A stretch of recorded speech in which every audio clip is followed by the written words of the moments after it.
வணக்கம். அறிவியல் உலகத்துல சில வார்த்தைகள்லாம் கேட்கும்போதே தலை சுத்தும் இல்லையா?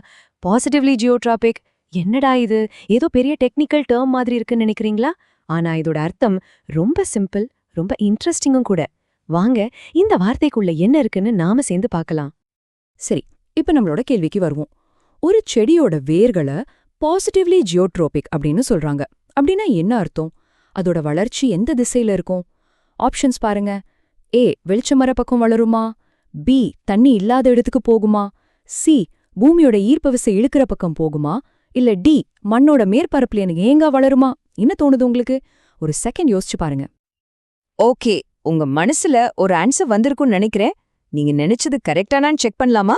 சரியான பதில் என்னன்னா ஆப்ஷன் சி தான். அதாவது வேர்கள் எப்பவுமே பூமியோட ஈர்ப்பு விசைய நோக்கி கீழ்ப்பக்கமா வளரும். அட, நீங்க இத கரெக்டா கெஸ் பண்ணியிருந்தீங்கன்னா சூப்பர். சரி, பதில் தெரிஞ்சிருச்சு. ஆனா இதுதான் உண்மையான பகுதி. ஏன் அந்த பதில் சரின்னு நாம இப்ப ஆழமா பார்க்க போறோம். வாங்க, அந்த பாசிட்டிவ்லி ஜியோட்ரோபிக்ங்கிற வார்த்தைய பிரிச்சு மேய்ஞ்சு அதுக்குள்ள என்ன ரகசியம் ஒளிஞ்சிருக்குன்னு கண்டுபிடிக்கலாம். முதல்ல இதோட நேரடி அர்த்தத்தை பார்த்துடலாம்.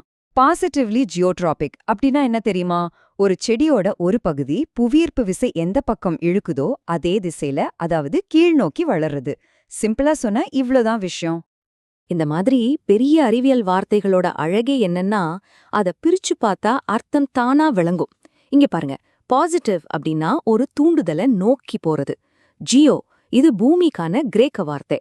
கடைசியா டிராபிக் இது ஒரு தூண்டுதலுக்கு ஏத்த மாதிரி வளர்றத குறிக்குது. இப்போ இந்த மூணையும் ஒன்னா சேர்த்து படிச்சு பாருங்க. பூமியை நோக்கி வளர்தல். எவ்வளவு எளிமையா இருக்கு பாத்தீங்களா? சரி, ஆனா எதுக்காக வேர்கள் இப்படி கஷ்டப்பட்டு கீழ் நோக்கி வளரணும்? இதுக்கு ரெண்டு முக்கியமான காரணங்கள் இருக்கு. இது ஒரு செடியோட சர்வைவல் பிளானுன்னே சொல்லலாம். முதல் காரணம், செடிய மண்ணுல ஒரு ஆணி அடிச்ச மாதிரி நல்லா கெட்டியா புடிச்சு நிறுத்துறதுக்கு. ரெண்டாவது, மண்ணுக்கடியில ஆழமா இருக்கிற தண்ணீரையும் முக்கியமான சத்துக்களையும் தேடி போறதுக்கு. இந்த ரெண்டு வேலையும் நடக்கலன்னா ஒரு செடியால உயிர் வாழவே முடியாது. அப்போ நாம இப்போ என்ன கத்துக்கிட்டோம்? வேர்கள் புவியீர்ப்பு விசைய நோக்கி, அதாவது பாசிட்டிவா வளருது.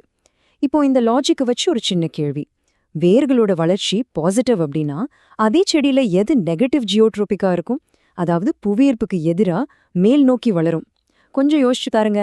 பதில் ரொம்பவே வெளிப்படையானது.